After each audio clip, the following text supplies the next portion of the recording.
appointment with the doctor, and they always say the same thing, don't they? They say, "And what are you here for?"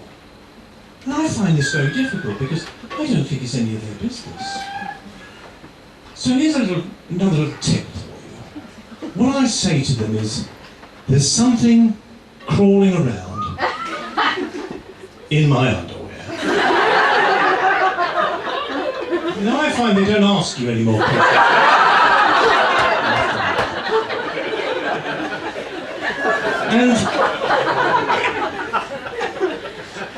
And doctors aren't the same as they used to be in, say, the 1950s.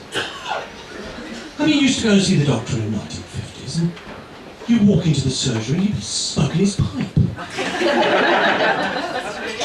And his fingers would be all brown with nicotine. At least I think it was nicotine.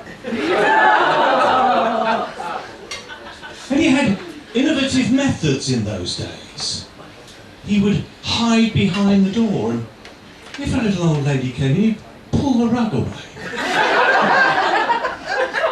So they get used to having a fall.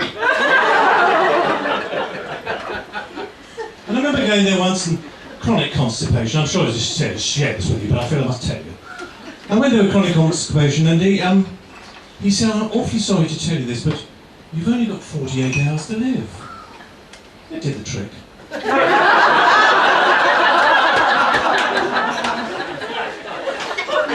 And every time I saw him, he used to say, "Drop your trousers, just a little check." And he used to hold onto your appendage and say, "Would you cough?" And he did this every single time I saw him. Terribly embarrassing once when I met him at the bus stop.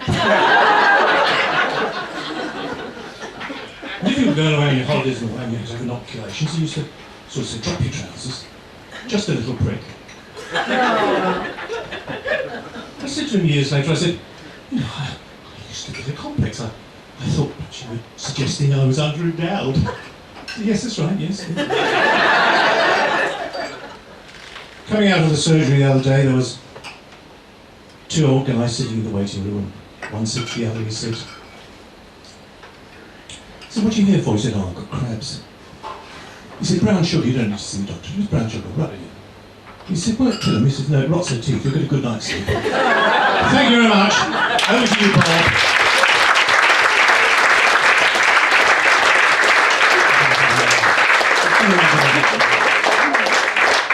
I'm sort of walking in front of him. Good man. Okay, very smooth.